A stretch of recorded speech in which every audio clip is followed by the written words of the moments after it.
U.S. government's ongoing fight against prescription drug abuse in America leads off our show today. Thank you for taking 10 minutes to watch. I'm Carl Azus from the CNN Center in Atlanta, Georgia. Prescription drug and heroin abuse is exploding. Last week, we reported on the Food and Drug Administration's black box warning, its strongest possible warning that'll appear on commonly prescribed opioid painkillers. Now, the government's making it easier for doctors to prescribe anti-addiction drugs to help patients get over their dependence on opioids. The White House is also promising more than $100 million in funding to help treat addicts nationwide. Critics say these steps are long overdue, that the problem has already gotten out of hand. President Obama participated in a panel on the subject yesterday. It was moderated by CNN's Dr. Sanjay Gupta. A number that really stuck with me when I first started reporting on this was 28,000. It was a number of people who died in 2014 of accidental opioid overdoses. About half of those were involved with prescription overdoses. It's a pretty staggering number. And there are so many different problems in the world that's where solutions really aren't that obvious. And this is a complicated problem. No question about it. There are people with chronic pain who are caught in the middle. There are people with addiction who are caught in the middle. But I also think it's a very fixable problem.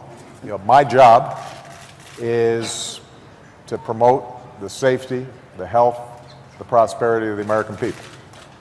And that encompasses a whole range of things. It means that we're tracking down ISIL leaders, and it means that we're responding to natural disasters, and it means that we're trying to promote a strong economy.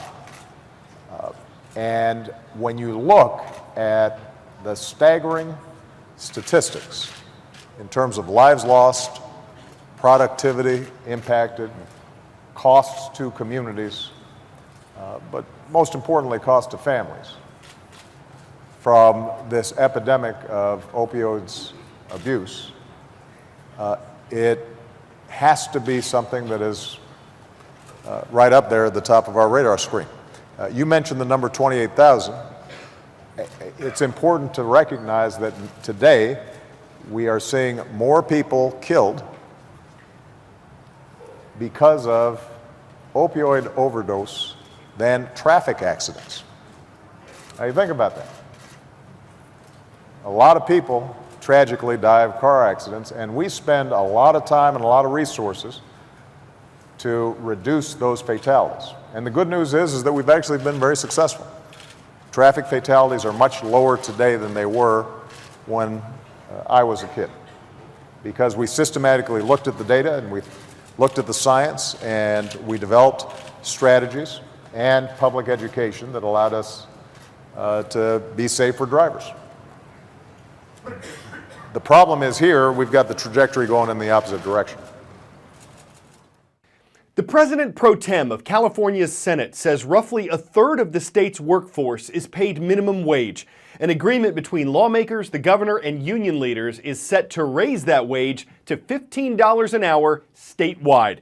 California currently has one of the highest minimum wages in the country. It's $10 an hour. This agreement would require businesses to raise that incrementally to $15 by the year 2022.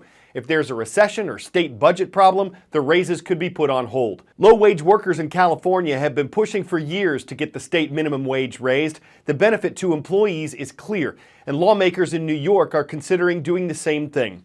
Critics say it's a bad idea because businesses might have to lay off workers or possibly shut down if they can't afford to pay the rate hike. Here's how wage hikes are playing out in a California city where the minimum is headed higher than $16 an hour. We're headed to the city with the highest minimum wage in the country, Emeryville, California. What was your reaction when you heard about the proposed increase to $16? Honestly, I was scared. This is Chris Hilliard. He's a husband, father of 2 young girls, and he owns Farley's Coffee Shop. Farley's was originally started by my father in San Francisco 26 years ago. Most people that are working here are working for big businesses, and they're making $14.44 if they're making minimum wage. At small businesses, they're making $12.25. And by 2019, the minimum wage is expected to jump to $16, and that's for everyone. It has an impact on local economies all the way up to the national level. And we've seen here locally when workers make a few extra dollars, that money gets recirculated in the local economies. Is $16 a livable wage? In the Bay Area, it's pretty hard to live on $15 or $16 an hour. Going from $12.25 to $13 to $14 to $15 to $16, that's going to be a challenge as a small business owner. Any small independent business that was considering opening in Emeryville is going to probably have to consider whether they want to go forward with it. Is there a fear that you might not be able to make this work? We'll raise prices some, but of course we can only raise prices a certain percentage before we start to lose customers. On the northern part of the Ring of Fire, it's a horseshoe-shaped line around the Pacific where earthquake and volcano activity is common. The Pavlov volcano is erupting for the first time since 2014. It's located in southwest Alaska along the Aleutian Arc. It's one of the region's most active volcanoes, but this eruption wasn't expected. It started over the weekend and sent an ash plume 37,000 feet high. That's the cruising altitude of passenger jets. And that's why dozens of flights in the region had to be canceled. The ash is more than a cloud, and it's more than a visibility threat for passing planes. This is a place where we monitor volcanoes along the about 1,500-mile Aleutian Arc. We have a lot of volcanoes in the arc, and they're all explosive volcanoes, so they produce ash plumes, and they can be carried around the Earth. Biggest hazard is to aviation, but also impacts to people on the ground. When we think of ash, we think of powder or fireplace ash, but in fact, that's not at all what volcanic ash is like. It's just pulverized rock material. This is really scratchy stuff. I primarily work deploying, repairing, and maintaining monitoring instrumentation. We try to get them these permanent monitoring sites as close into the volcanic sources as possible. These instruments are going to tell us exactly what the ground is doing. That network of sensors, all that data is transmitted back in real time. A key indicator of a volcano that has been quiet for a long time and is becoming restless are volcanic earthquakes. If an ash cloud is produced, we can distinguish which volcano is erupting using low-frequency microphones.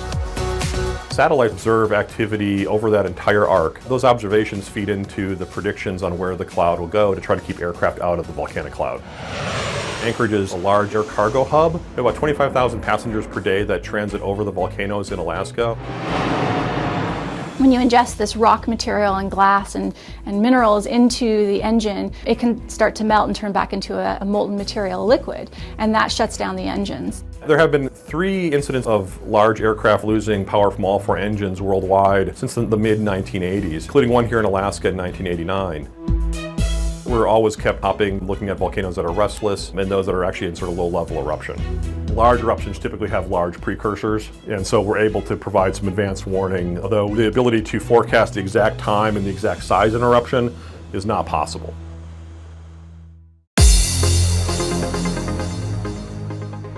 It's known as the Old Line State, the Free State, and Little America. We're talking about Maryland, and that's the home of the Dragons of Annapolis Middle School. It's in Annapolis. Next up on today's roll call, we've got some Falcons from Omaha, Nebraska.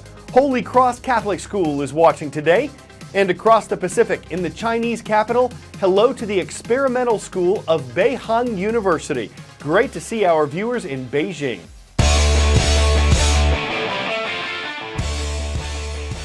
Whether you're a fan of marshmallow peeps or you just like playing with your food, you'll find something sweet about this event in Maryland.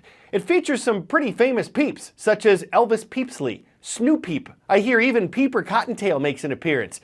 It's an annual show that's been going on for 9 years, and it apparently takes a lot of work to cut them up, paste them down, and sculpt something that's truly speeptacular. Of course, nothing sweeter than hanging with your peeps at an event that's peeped in tradition where talent runs peep, and the company you peep won't make a peep if you get into peep and find your progress impeeped by an idea that's comprehensively uninspeepered. I'm Carl Azus, and we hope you'll check us out again tomorrow.